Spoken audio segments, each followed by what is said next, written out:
Hey, what's going on, guys? We got ourselves some crazy breaking news here. So it turns out that the jury has officially found former President Donald J. Trump liable in the sexual assault of writer E. Jean Carroll. Now, there's a lot that we need to talk about. Let's just go ahead and go over the details. The jury found that Trump defamed E. Jean Carroll, and they awarded her $2.7 million in damages.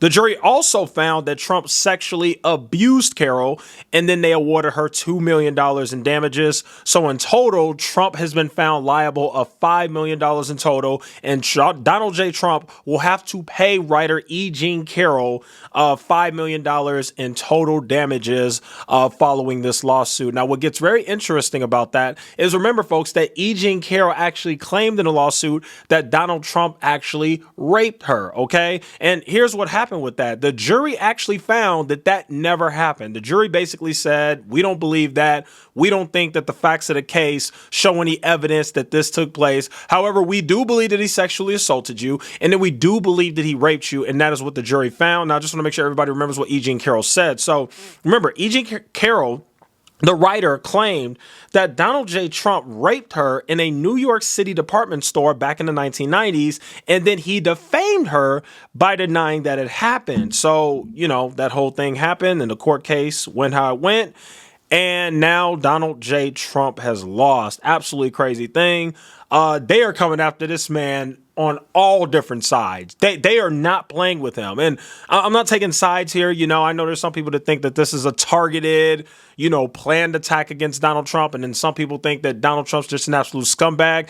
I know for me personally, I've said this plenty of times. I personally do not like Donald Trump. Okay. I never have. I do not think he's a good human being. I've never liked him.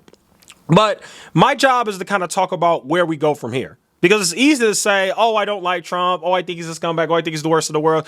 The facts are the facts. He lost. He's going to have to pay the $5 million. He still looks bad from this, and he's got a bunch of other cases still pending. He's got federal cases. He's got state cases. He's got a very serious state case in the state of Georgia where the DA is basically alleging that he called the secretary of the state and basically said, find me 2,000 votes so I can win. So he's got a lot going on, and I just want to say, how does this relate? At least I want to talk about in terms of how this relates to the fact that he's still running for president. Well, in my personal opinion, obviously, he still has this cult.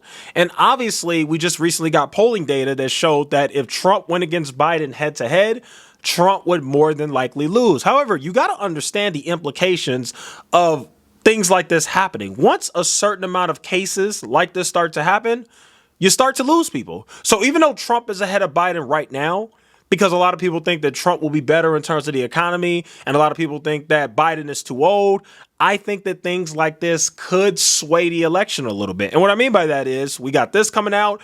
Who knows what's going to happen with the Georgia DA, right? If the Georgia DA comes out and officially announces charges with him, obviously we got the whole thing in New York with the Stormy Daniels thing. This guy has so many criminal charges against him, so many things that he's getting in trouble for at this point. It would just be hard for me to imagine somebody like this winning. Now, I want to be very clear. I'm not saying that you can't win. If you become the Democratic nominee or the Republican nominee, you always have a chance because you got the Republicans voting for you. If you're the nominee, they don't really have a choice. And if you're a Democrat, you got the Democrats voting for you. It really just comes down to the swing votes, and it comes down to certain states, and it comes down to your political messaging and how people see you. In my personal opinion, I think most people see Trump as a criminal. I really think that. I think that's what's going on here. A lot of people see Trump as a bad guy. And as we continue to see these cases, more and more cases come out of nowhere. Because I heard about the case, don't get me wrong, but I would argue that this case wasn't as big as the Stormy Daniels one. That one was huge, and folks were talking about protesting, and there was all this press. And, as you start to get more and more of this stuff, you got to think that at some point, this is probably going to hurt his chances of getting reelected. Now, don't get me wrong. He might win the Republican nomination. I want to make that very clear to everybody. He could very well win the Republican nomination. Now, we know that, there are reports about his daughter, Ivanka Trump, not really all on board with the campaign, so she's not really saying much. And then Kayleigh McEnany, who used to be a part of the Trump administration, apparently she's kind of throwing her support behind DeSantis. And then you got all these other people that were kind of expected to endorse Trump, but instead they're going for DeSantis. I don't know how well that'll do. I still think that Trump is more than likely going to win the nomination, but you never know. Personally, I think DeSantis would definitely be the better candidate, but it doesn't matter. It matters who wins, and it's going to be very hard to beat Trump because this guy's got a cult where half the freaking country loves him. You know what I mean?